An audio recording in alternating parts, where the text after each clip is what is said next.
Vivre entre deux mondes, chapitre 11. Les ressources spirituelles. Dans le monde métaphysique, c'est une pratique courante d'essayer de démontrer les ressources, la compagnie, le foyer ou les moyens de transport. Mais dans un message mystique tel que la voie infinie, ceci est une base incorrecte à partir de laquelle travailler. Parce que l'on travaille alors en partant du principe que je n'ai pas. Cela est en fait un péché. C'est reconnaître un sens de séparation vis-à-vis du bien, de la plénitude et de l'infinité. Mais puisqu'à travers notre conscience individuelle, nous avons accès à la conscience infinie, nous n'allons pas à l'extérieur de notre conscience pour démontrer quoi que ce soit. Parce que cette conscience divine infinie est notre conscience individuelle et incorpore l'infinité. Par conséquent, notre prise de conscience des ressources n'a rien à voir avec le fait d'attirer à nous les ressources, mais avec le fait de tirer de nous l'approvisionnement intérieur. Tant que nous vivrons dans un sens matériel du monde, nous penserons que les ressources sont purement matérielles. Ce sens matériel des ressources se rapporte toujours à quelque chose d'extérieur à nous, quelque chose dans le monde objectif, quelque chose à acquérir, de l'argent, un foyer, des voitures. Dans le monde réel de l'esprit, les ressources ne sont pas extérieures à nous, et elles ne sont jamais à acquérir, à obtenir ou à rechercher. Parce que dans le royaume spirituel, les ressources sont ce que je suis. Je suis le pain. Je suis la nourriture. Je suis l'eau. J'ai une nourriture que le monde ne connaît pas. Sans penser du tout à qui que ce soit ou à quoi que ce soit dans le domaine extérieur, nous nous tournons au-dedans et communions avec notre propre être intérieur, avec notre propre conscience, et nous demeurons dans la réalisation d'une plénitude inhérente à notre individualité. Quand nous comprenons cela, nous pouvons regarder tout le monde et voir comment chacun est totalement indépendant de son prochain à cause de ce principe d'autoplénitude. La vie unique prend soin de nous, attirant à nous tout ce qui est nécessaire à notre accomplissement. Et cette autoplénitude que nous sommes, qui fonctionne en nous et nous approvisionne si abondamment, n'est pas vraiment pour nous. Ce sont les fruits qui sont déversés en nous et à travers nous pour être partagés. Mais avant de pouvoir commencer à partager, nous devons comprendre ce principe et nous élever hors du sens matériel de la vie, qui pense ou croit qu'il doit obtenir. La vie invisible connaît notre besoin particulier, et c'est son bon plaisir de l'attirer à nous. Nous n'avons pas à acquérir, à faire des efforts ou à lutter. Nous avons seulement à rester tranquilles dans la réalisation de l'autoplénitude et de l'autocontenu. Dans notre expérience, nous observons que c'est dans la mesure, et seulement dans la mesure où nous pouvons perdre notre sens matériel des ressources, que nos propres ressources augmentent et se multiplient. Non pas en faisant quoi que ce soit ici dehors, mais en laissant de côté ce prétendu monde extérieur avec son sens de limitation et en réalisant. Je suis le pain, la nourriture, le vin et l'eau. Je suis venu afin que vous ayez la vie et que vous l'ayez plus abondante. Je suis la résurrection, pas le flacon de médicaments, pas la chirurgie, pas les régimes. Je suis la résurrection. Tout ce que j'ai est à vous, et l'infini est la mesure de vos ressources. Dès l'instant où nous réalisons, même dans une petite mesure, si je vis, ce n'est plus moi qui vis, c'est Christ qui vit en moi. Nous avons commencé à voir ce principe à l'œuvre, ce principe d'auto-contenu et d'auto-plénitude. Mon Père et moi, nous sommes un. Dans ma réalisation de cette relation, je laisse l'infini invisible attirer à moi des cieux, des nuages, de l'air, de la terre et de chaque partie de l'univers, de tous les 6 continents et de nombreuses îles, tout ce qui est nécessaire à mon déploiement. Mais ce n'est pas simplement vos ressources ou mes ressources, parce que ceci est une limitation aussi. Le simple fait d'introduire ces mots, vos ou mes, entraîne une limitation. Nous utilisons le mot « mais » dans les débuts, mais plus tard, à mesure que la conscience se dévoile, nous réalisons qu'étant donné la nature universelle de la vérité, l'autoplénitude est la vérité au sujet de tous les hommes. Lorsque j'enseigne, je dois utiliser le mot « vous » pour indiquer que ceci est la vérité à votre sujet. Mais ensuite, je dois finalement aller au-delà de tout ceci. Parce qu'en réalité, rien de ceci n'est vrai, simplement de vous ou de moi. Ceci est vérité universelle. C'est pourquoi j'abandonne l'usage des mots « petit je »,« moi »,« mien »,« vous » ou « le vôtre ». Et je me mets à parler dans un langage que je pourrais utiliser en parlant du soleil ou de la lune. Je ne pourrais jamais dire « mon soleil » ou « ma lune »,« votre soleil » ou « votre lune ». Je parle du soleil comme étant lumière et chaleur universelle. La lumière et la chaleur à la fois du saint et du pécheur, du blanc et du noir, de l'oriental et de l'occidental, du juif et du gentil. Cela ne fait aucune différence. En fin de compte, nous commençons à regarder le sujet des ressources à la même lumière, et nous ne parlons jamais de mes ressources ou des vôtres. Dès l'instant où je pense aux ressources comme vous étant personnelles ou m'étant personnelles, je les limite tellement que j'en fais un concept matériel au lieu de la vérité. Si je veux dire la vérité au sujet des ressources, je dois relâcher tout sens personnel de propriété ou d'une quelconque quantité ou mesure de ces ressources. Je dois perdre tout sens de limitation en ne revendiquant pas quoi que ce soit comme étant à moi. La terre est au Seigneur et tout ce qu'elle contient. Mon enfant, tu es toujours avec moi et tout ce que j'ai est à toi. Mais je ne dois pas être égotiste au point de penser que cela s'adresse à Joël seul. Je dois comprendre que cela s'adresse aux enfants de Dieu. Si je le personnalise d'une manière quelconque et crois que c'est à moi seul que Dieu parle, que suis-je en train de vous faire? Si je laisse l'un de vous en dehors, même le plus grand pécheur, je me mets en dehors aussi, car il n'y a qu'une seule individualité divine infinie. Et cette individualité unique est auto-contenue, auto-maintenue et auto-soutenue. Le sens matériel des ressources personnalise les ressources. Quand vous pensez à vos ressources ou aux miennes, c'est toujours limité.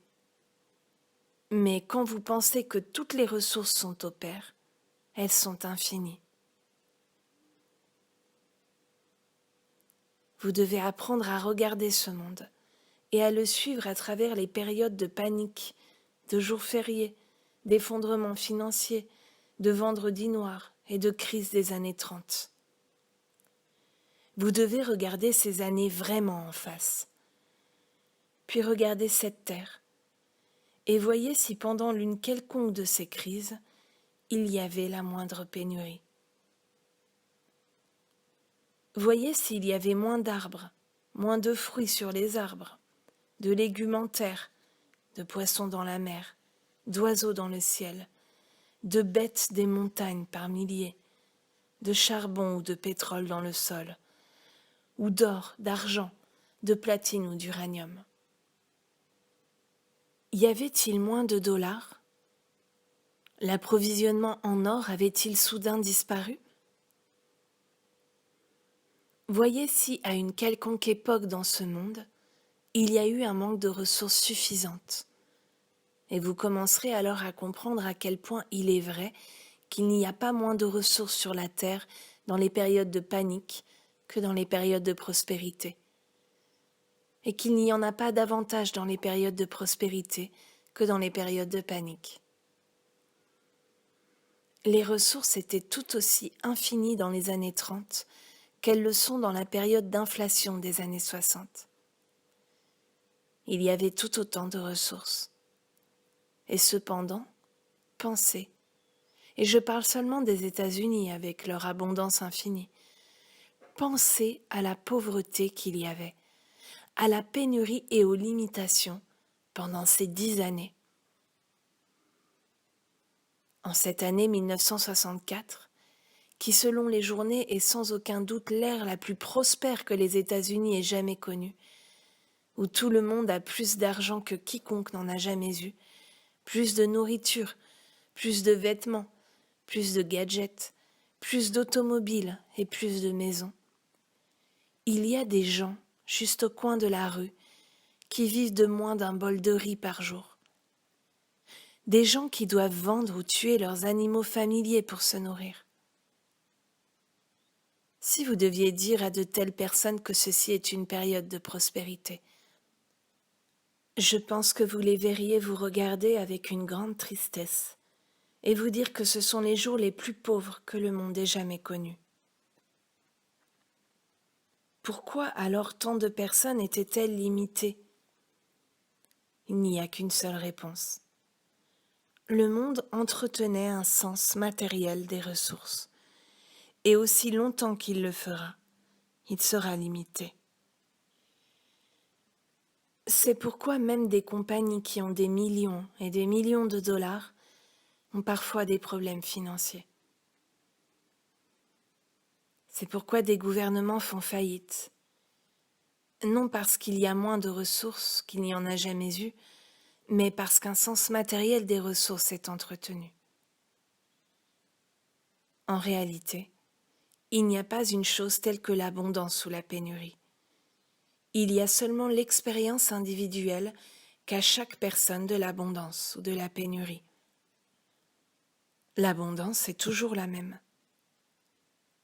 Peut-être demanderez-vous, comment se fait-il alors que certains pays et certaines personnes soient dans une telle misère?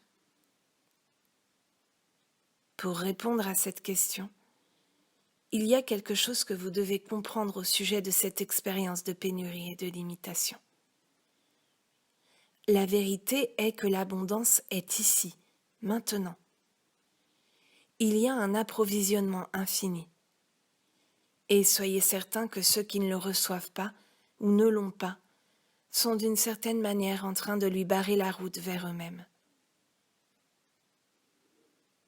Chaque personne a une façon différente de le faire. Il y en a qui parlent de leur fierté, ce qui est une énorme stupidité. Il y en a d'autres qui n'ont jamais connu le véritable sentiment de gratitude, d'amour, de donner ou de partager. Je ne veux pas dire donner à leurs enfants ou à leur propre famille. Je veux dire vraiment et réellement donner et partager de façon impersonnelle. Ils ferment la porte à l'approvisionnement, qui est peut-être là dehors, mais ne peut arriver jusqu'à la porte de quelqu'un que dans la mesure où il ouvre sa conscience d'une façon ou d'une autre. Peut-être pensez-vous que seuls les gens pauvres ont un problème de ressources. Non, il y a des gens très riches qui demandent de l'aide au sujet des ressources. Même les plus grosses sociétés au monde ont parfois besoin d'aide dans ce domaine. Et pourquoi croyez-vous que ceci se produise ? Parce que nous entretenons tous un sens matériel des ressources, et nous croyons que l'argent, les valeurs, les biens et les marchandises constituent les ressources. Croyez-le ou pas, même l'étudiant le plus profond peut parfois entretenir un sens que les ressources sont matérielles.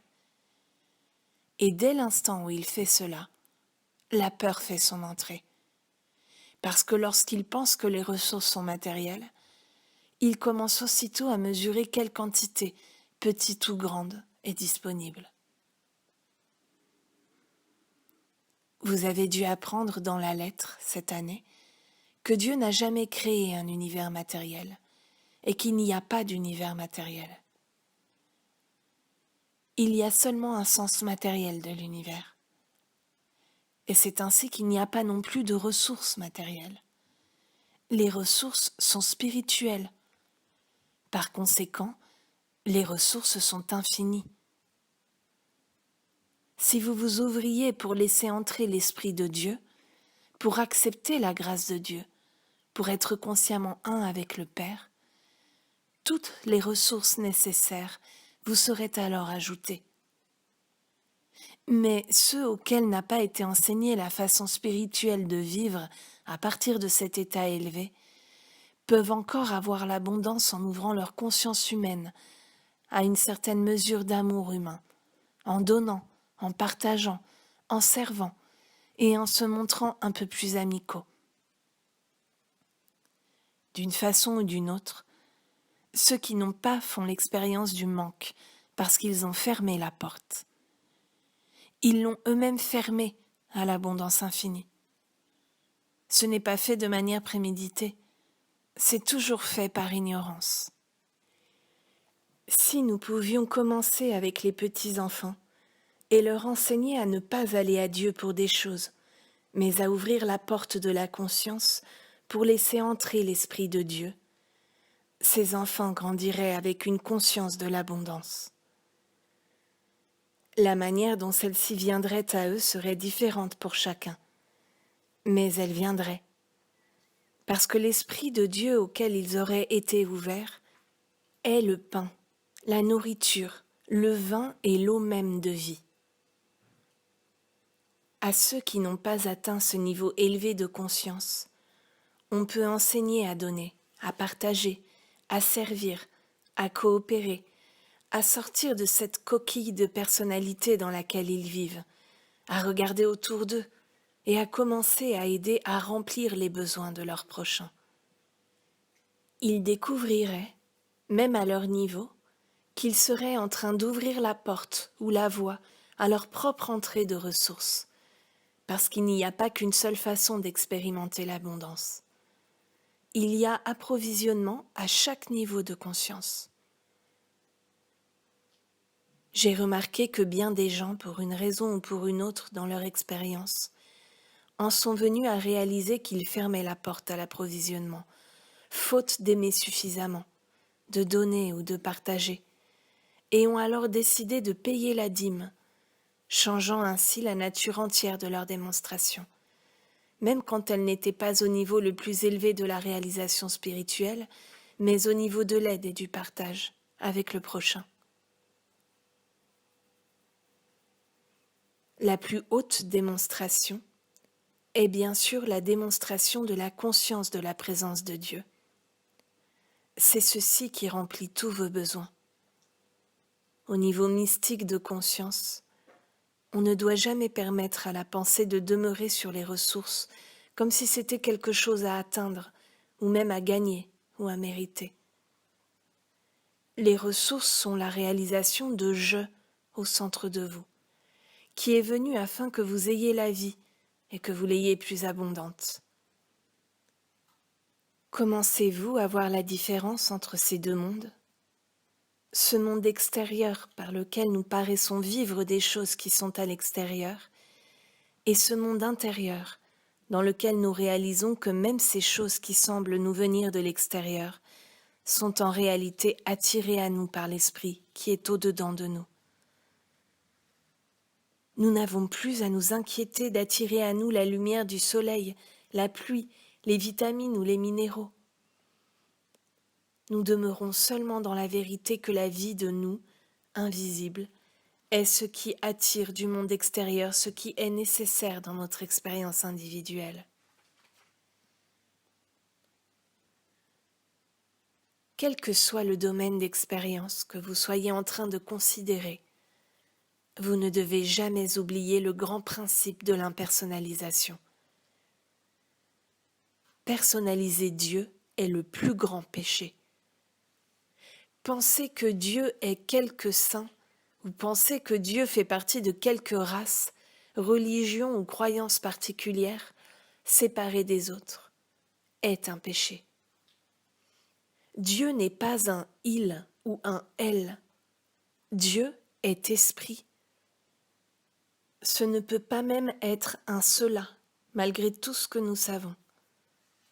Il est plus que probable que c'est juste « je ».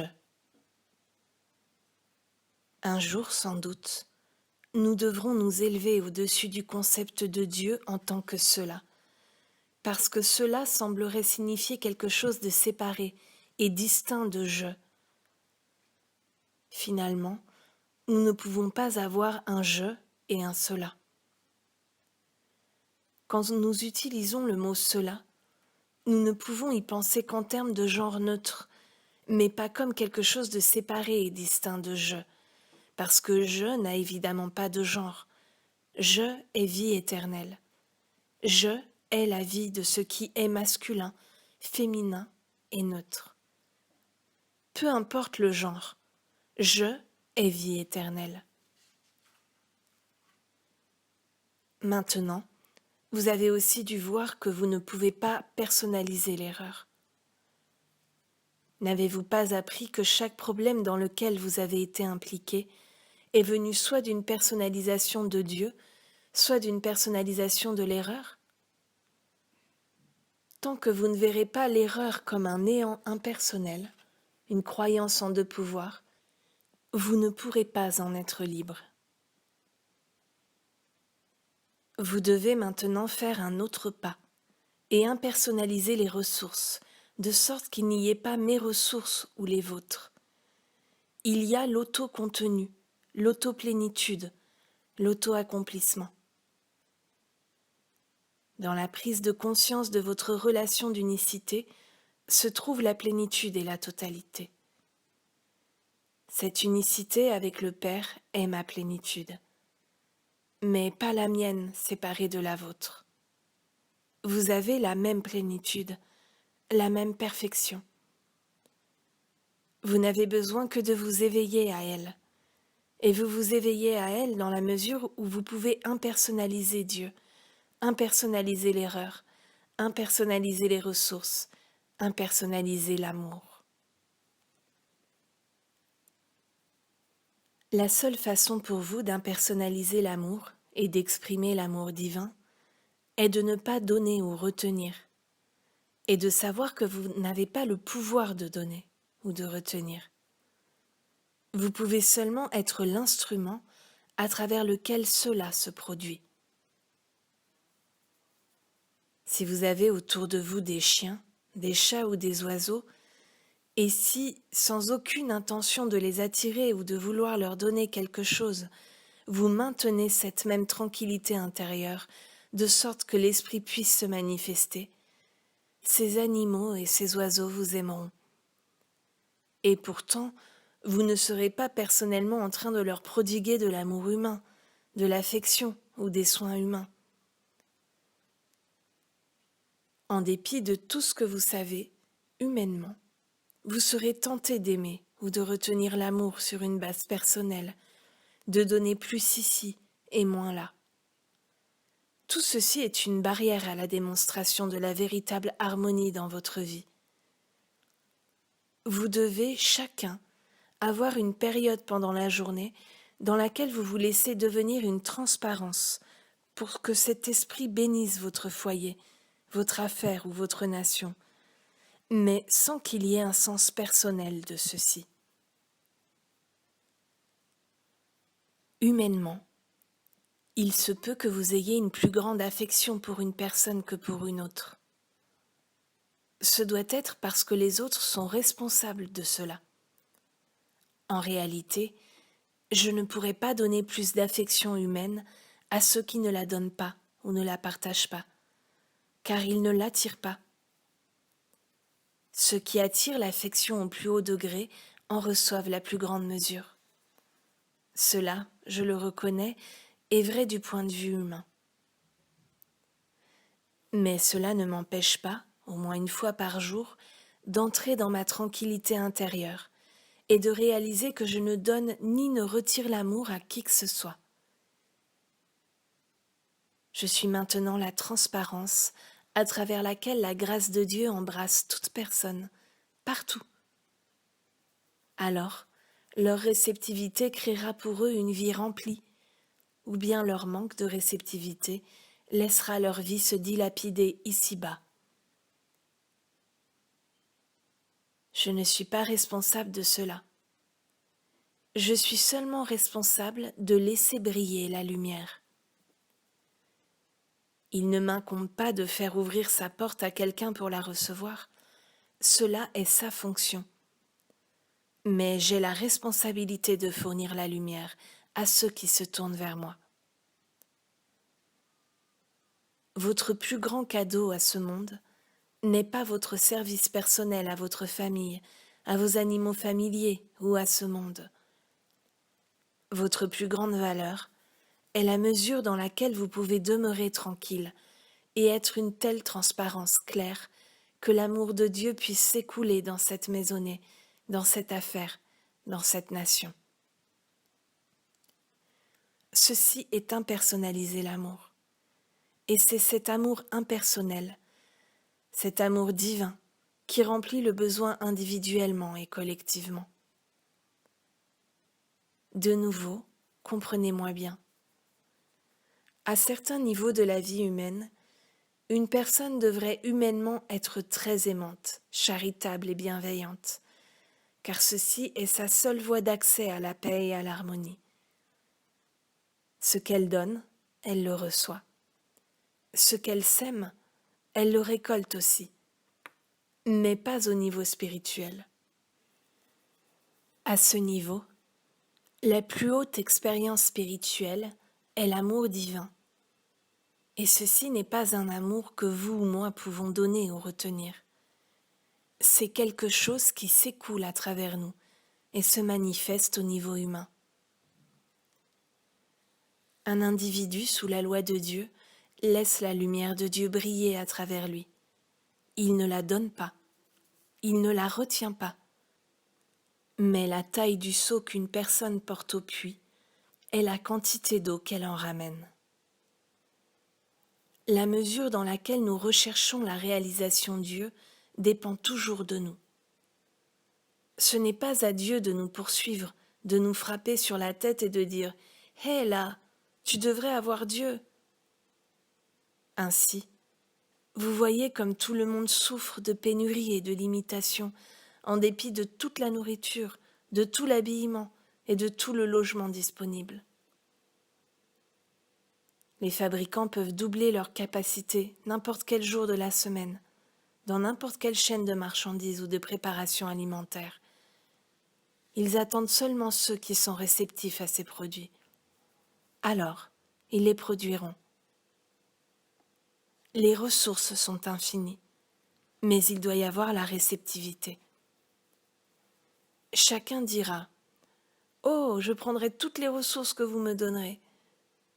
Cela ne fonctionne pas de cette façon. Cela fonctionne dans l'autre sens. Vous pouvez avoir toutes les ressources que vous donnerez. Mais c'est là qu'est la barrière. C'est là qu'est la pénurie ou la limitation, dans le peu d'enthousiasme à donner.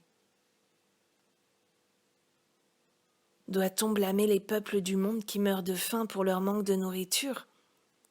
Non, ils ne sont pas plus à blâmer que nous l'étions quand nous ne connaissions pas cette vérité, ou que nous ne sommes à blâmer parce que nous ne jouissons pas d'une plus grande harmonie.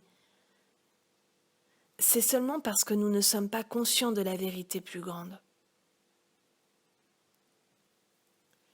Si l'on avait enseigné au peuple du monde à faire ce contact intérieur, à apprendre la leçon de l'auto-contenu et de l'autoplénitude à cause de leur unicité avec la force vie, il n'y aurait pas de pénurie où que ce soit sur la terre.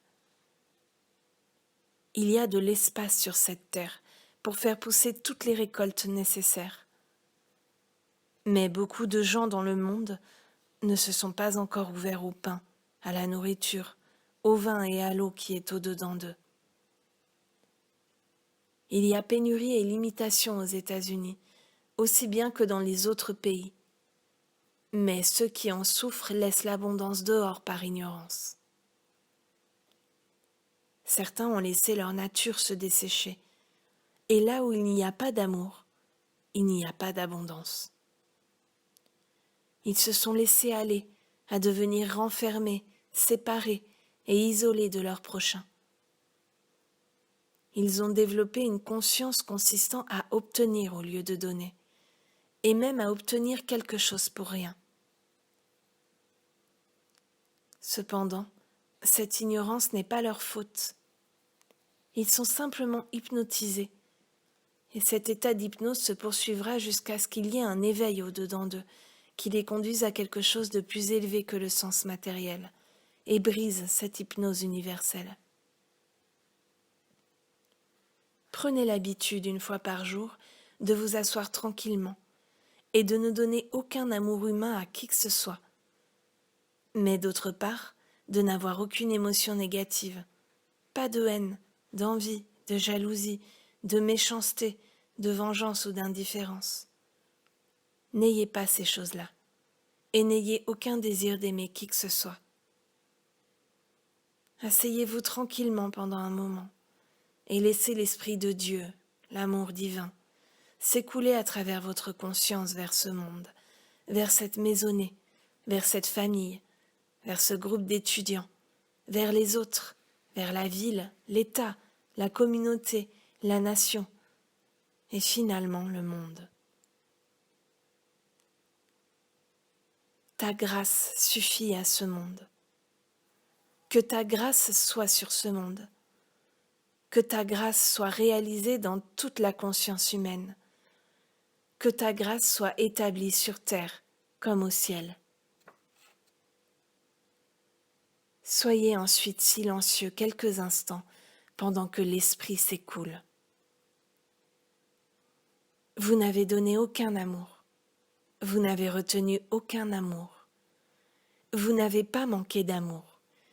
Vous avez seulement été tranquille et vous avez laissé la petite voix tranquille se faire entendre dans toute la conscience humaine.